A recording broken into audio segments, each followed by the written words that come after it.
सबसे पहले ये बताएं कि ये फॉरवर्ड ब्लॉक बनने की खबरों में ज़ाहिर है पीटीआई की जो लीडरशिप है वो तो तरदीद कर रहे हैं, लेकिन कहा जा रहा है कि पंजाब में फॉरवर्ड ब्लॉक बन चुका, ईद के बाद केपीके में बनेगा और कौमी असम्बली में बनेगा। क्या ये बातें दुरुस्त हैं? बहुत शुक्रिया, आपने मौका दिया जी।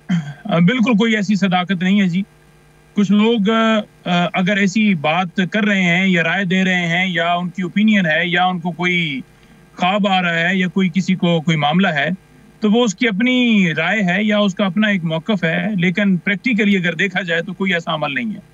जहाँ तक बात है कि क्या इख्तलाफात तहरीक इंसाफ के अंदर हैं, तो मैं क्लियर कहना चाहता हूँ कि इमरान खान साहब के पीछे पूरी कौम खड़ी है, तमाम तहरीक इंसाफ खड़ी है, उनके ऊपर किसी किस्म का कोई ना इख्तलाफ है। और अगर हाँ आपस की अगर बात की जाए तो छोटी मोटी बात एक दूसरे से राय का इख्तलाफ हो सकता है, लेकिन ऐसा अमल नहीं है। असल मामला क्या है? असल मामला यह है कि तहरीक इंसाफ को सियासी मैदान के अंदर हराया नहीं जा पा रहा।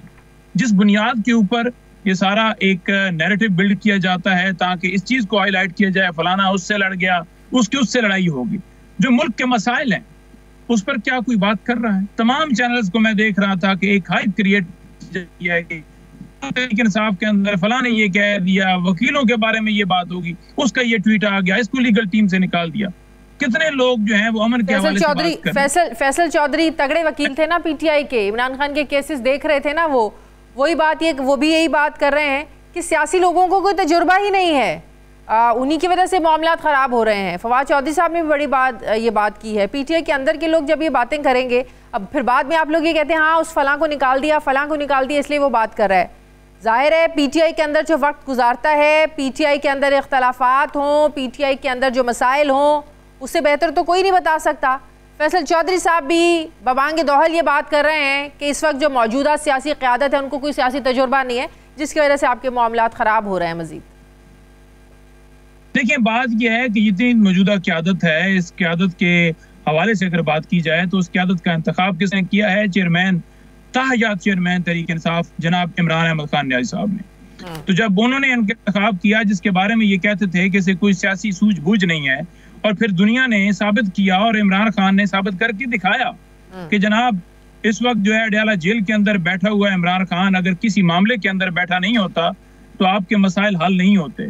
उसकी शमूलियत के बगैर आप मुल्क के अंदर अमन भी नहीं ला पा रहे, क्योंकि उसके पीछे आवाम की सपोर्ट है। देखें ये एक नैरेटिव है, एक मौक़िफ़ है। वो लोग जो इस वक्त इस मौजूदा माहौल के अंदर जुल्म सितम जबर सारे सहते हुए साथ खड़े हैं, केसेस बर्दाश्त कर रहे हैं, इमरान खान के नजरिए को सपोर्ट कर रहे हैं, फ्रंट फुट पे लड़ रहे हैं, चाहे मीडिया हो, चाहे एहतजाज हो, चाहे कोई जलसा हो, कोई रैली हो, कोई भी चीज हो, उसके बावजूद वो पीछे नहीं हटे। तो ये कैसी नाकामी है? अली अमीन गंडापुर साहब की भी सीट को खतरा है। देखिए अली अमीन गंडापुर साहब की सीट के हवाले से तो मैंने नहीं देखा कि खान साहब ने कहा है कि कोई ईद के बाद उसे चेंज किया जाए। आपको पता है कि एक नैरेटिव बिल्ड किया जाता है, इमरान खान जिसको समझेंगे, और वो नैरेटिव कौन बिल्ड करता है? पार्टी के अंदर के लोग। अब खान साहब से जाकर नून लीग के लोग तो नहीं मिलते, पीपल्स पार्टी के लोग तो नहीं मिलते, पीटीआई के लोग मिलते हैं, तो उनको तो वही नैरेटिव पता चलेगा जो पीटीआई के लोग बता रहे हैं अंदर जाके। नहीं देखें बिल्कुल पीटीआई के लोग नहीं नैरेटिव बिल्ड कर रहे हैं।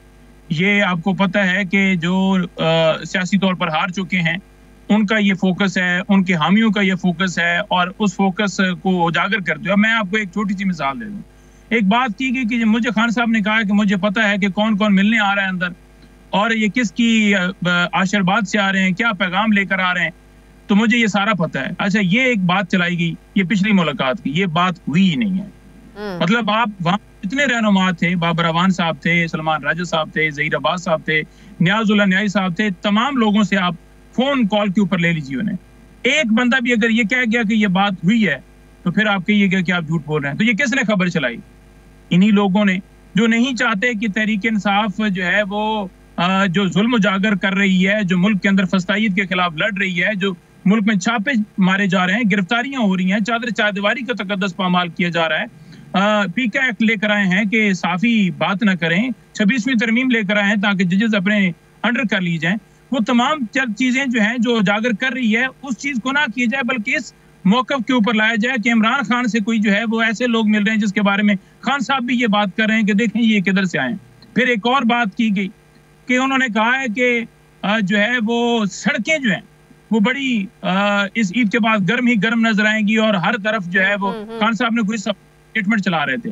देखिए खान साहब ने एक मौक़िफ़ दिया है, वो मौक़िफ़ ये था कि जितनी जमातें इस वक्त अपोजिशन के अंदर हैं उनके साथ बातचीत के तय किया जाएगा, टाइम वगैरह किस तरह से हमने करना है, लेकिन उन्होंने जरूर ये कहा था स्ट्रीट मूवमेंट की तरफ हम बढ़े हर स्ट्रीट मूवमेंट में आपको भी पता है कि जब तक मौलाना की जमात शामिल नहीं होगी कोई तगड़ी स्ट्रीट मूवमेंट आप लोग चलाने के काबिल नहीं है इस वक्त। तो मौलाना साहब के हवाले से तो अभी भी तहफ़्फ़ुज़ात आप लोगों को भी हैं, आप लोगों से ज़्यादा उनको तहफ़्फ़ुज़ात हैं। एक बार फिर से अली अमीन गंडापुर साहब ने जो बात कर दी कौमी सलामती कमेटी में कि उन्होंने मौलाना साहब के सामने 2 सवाल रखे, उन्होंने जवाब ही नहीं दिया। अब फिर JUI के लोग कह रहे हैं कि इमरान खान की ख़ास हिदायत के बावजूद PTI के अंदर से तनकीद हो रही है। तो लगता तो ऐसे ही है कि PTI के अंदर कुछ लोग ऐसे हैं को जो चाहते नहीं है कि मौलाना के साथ भी मामला सुधरे PTI के और वो साथ चले PTI के। देखिए इमरान खान साहब ने वाज़ेह मौक़िफ़ भेजा है कि मुल्क में कानून और आइन की बालादस्ती के लिए, अदारों की आज़ादी के लिए, जमहूरियत के लिए तमाम जमातों को दावत दीजिए और जो जमात इसके अंदर शामिल होगी वो डेफिनेटली तारीख के अंदर एक अपना नाम लिखवाएगी और जो नहीं शामिल होगी वो भी नाम लिखवाएगी। तो मैं ये समझता हूँ कि हमारी तरफ से दरवाजे जो हैं वो खुले हैं और हम उनसे कह रहे हैं कि तमाम लोग आइए इस अल्फाजों का चुनाव अच्छा नहीं है ना। पिछले दिनों ये भी कहा कि वो अगर मौलाना की जमात साथ देगी तो वो नहीं साथ देंगी तो तारीख उनको माफ़ नहीं करेगी। मतलब कि एक पार्टी की ज़रूरत है आप लोगों को और आप फिर इस तरह के अल्फाजों का चुनाव करना, कौन चलेगा आप लोगों के साथ? देखिए बात यह है कि इस वक्त मामला क्या है, इस वक्त मुल्क का मामला है, मुल्क को बचाने का मामला है। और ये बात अगर सादा लफ्जों में की जाए तो ये बात की जा रही थी कि इस मुल्क की खातिर आई है, जो मुल्क की खातिर नहीं। अब तहरीक इंसाफ इस मौक़िफ़ से पीछे हट जाती है कि मुल्क की परवाह नहीं है जी, चलने में जैसे चलता है और हम हेड्स अप करते हैं। तो क्या तारीख में लोग अच्छे लफ्जों से याद करेंगे? बल्कि नहीं, बुरे लफ्जों से याद करें। वो कहेंगे कि इतने लोगों ने कुर्बानियां दी और उसके बाद आप लेट गए। तो इसलिए हम ये कह रहे हैं कि जो भी इस मुल्क में कानून और आइन की बालादस्ती के लिए खड़ा होगा वो जरूर उसको दुनिया याद रखेगी। सही है। और ईद के बाद तहरीक जब आप लोगों ने चलानी है तो क्या मौलाना साहब साथ होंगे? 2 रोज तो रह गए।